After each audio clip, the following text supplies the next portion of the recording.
So let's get Dean up here right now. Dean Rehar from Fulton Hogan going to share his first-hand experience on working on site at a place that is trialling the culture standard. How are you, Dean? Great to have you here. Thanks, Adam.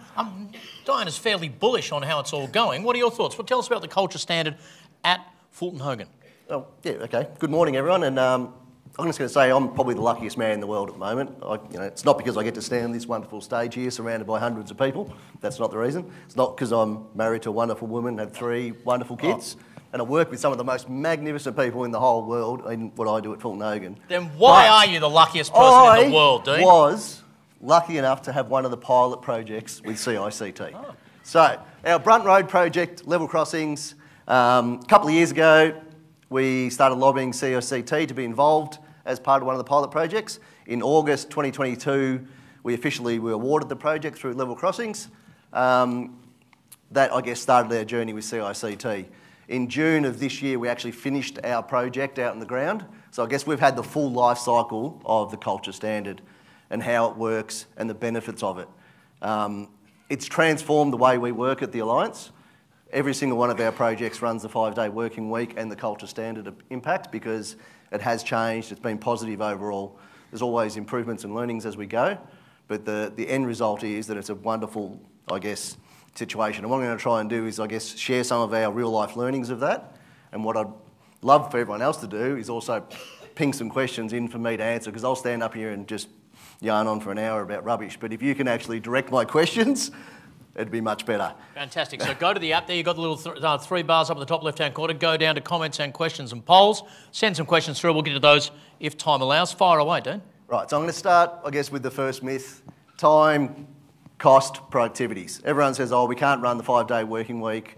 It's going to cost us extra money. We're going to take extra time. So the real stats, what actually happened on our project, the easiest way to explain this, and I need my sheets because it's all numbers, I guess the standard working week in Victoria for us is a Monday to Thursday, 10 hours a day, a Poets' Day on Friday, 8 hours, and then typically a 6-hour Saturday, have lunch, go home. So 54-hour standard week with RDOs every second week. We took the decision not to remove RDOs from our schedule, and we worked a Monday to Friday, 10-hour day. We didn't work the Saturday. Whenever there was an RDO on the Monday, we then chose to work the Saturday. So we had a Tuesday to Thursday in that situation with a 6-hour Saturday. So we were capped at a 50-hour week, 5 days every single week, no exclusions. So in that scenario, you have our old style of working, 236 working days. 257 working days. Under our new standard of working, 236 working days. So we worked 21 days less. So I guess people are sitting there going, okay, you work 21 days less, that's where it costs time, money and everything else. When you actually boil that down a bit more and you look at the actual working hours involved in that, if you, again, on the old system, there's 2,306 hours every single year that we would work normally on our projects.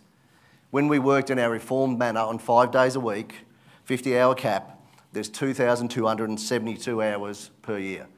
So we're simply losing 34 hours of work. If you do nothing to mitigate that, you've simply lost 34 hours of productivity over your course of a year.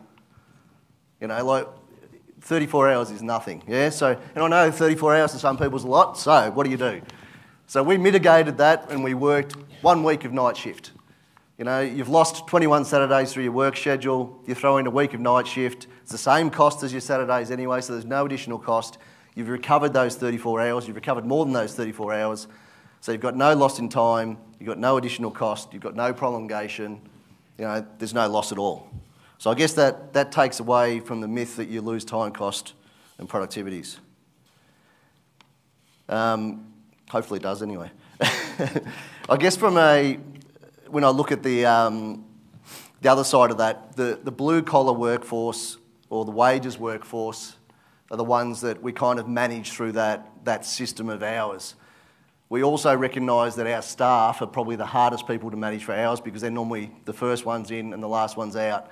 And typically we don't normally record their hours. As an alliance, we took the effort from day one of managing the hours, recording those hours from a staff perspective because we wanted to understand what the fatigue was.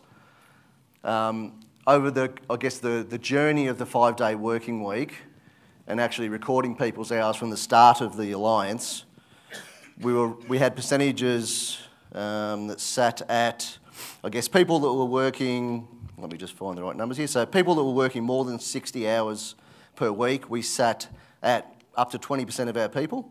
We recorded that. People that are working more than 50 hours a week, more than 50 hours, 20%. People that are working more than 60 hours, 3%. When I wind the clock forward after transforming through the CICT and 5-day work week, we now have 4% of our people working more than 50 hours, wow, and literally 0.4%, literally no one working more than 60 hours anymore. So that's dropped from almost 25% of the workforce, 50 plus, dropped down to just 4%. Yep.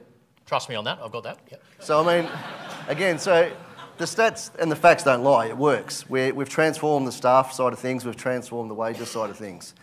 You know, when you look at it, are people happier on site? Yes, all the surveys we've done on site show that people's well-being is better. The research has been done by RMIT. You know, it shows there is a direct correlation by people's well-being on how they are engaged at work, how they are treated at work, whether they feel they're being treated fairly, and their well-being is directly impacted by that. So again, why wouldn't you go ahead and just continue to do the culture standard? A couple of quick questions. So you start at a certain point, you finish somewhere, now it's quite different. Was there any part of that journey that's difficult? Is it best to lay the whole roadmap out in advance before you make a single change, or do you change things incrementally across a large, complex workforce with lots of stakeholders? What's the secret? Is there anything you would have done a little bit differently, even though you've landed now in a really good spot? Yeah, there's definitely been some lessons learned. Like I think when we first started and we rolled it out, and maybe I'll touch back on the stakeholders in a minute, but when we first took the journey, we looked at it and we went, right, you know, we'll just go ahead, we'll roll out this 5-day work week. What we probably didn't realise that, you know, a project with a program overhead, that's great, the project's running 5-day working week, but, you know, typically our program is a Monday to Friday anyway, so they're doing a 5-day, but it's not in line with the blue collar and the project workforce. So we had to redefine what we have as our meeting schedule from a program overheads point of view so that we aligned with the project workforce. So we weren't, I guess, trying to get people on projects to tune in on their days off. Because what's happened is our white and blue collar now are fully aligned. So project on a Monday RDO is closed.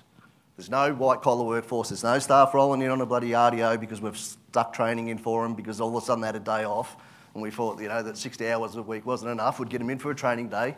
They go home, they enjoy their time off, they enjoy their time for life. So yeah, that was a little bit of readjustment. On the stakeholder side of things, I think it's probably worth touching on that there's no way that this works without getting all stakeholders on board. So again, you know, when 2 years ago we sat around, we said, how are we going to go talking to the union? How are we going to go talking to LXRP, the client? How are we going to go talking to our workforce, our subbies, our suppliers? Now, at the end of the day, we went through that process. Every single person was supportive of the process. We haven't had any pushback through the whole 2 years of our journey on Brunt Road. The unions, when we went in and saw the unions, were fully supportive. We sat down and the only thing the union said to us was, if you have a crack at this, do it properly. We're not interested in you coming back and saying you want to work RDOs. You do a 5-day working week, you make it work. And they did, and they supported us the whole time. Our client was more than supportive. LXRP, through the whole journey, have supported us. They've put their own data and expertise behind it. Our workforce has been on more, you know, the journey the whole time and been supportive, as Diana said. All the percentages are that people want it. At the end of our survey, our fourth survey, 100% of our staff said that through the survey mechanism that they prefer a 5-day work week. The majority of the blue collar wages also wanted a 5-day working week. You know, so you can't fault that. You know, when I look at, again, if I look at the, you know, Victorian, sorry, but if I look at the CFMEU again, the survey they did, I think when you look at the numbers again, the vast majority of the workforce also said that they wanted a 5-day working week. Yeah. So it's not, there's no pushback when we get out there. Every single person that's aboard wants it. Fantastic. Okay, we're going to drill down to the LXRP in a bit more detail later, but it sounds like a fantastic initiative you've undertaken there. Please give Dean a big round of applause. Great stuff, mate. Cheers. Thanks, Dean.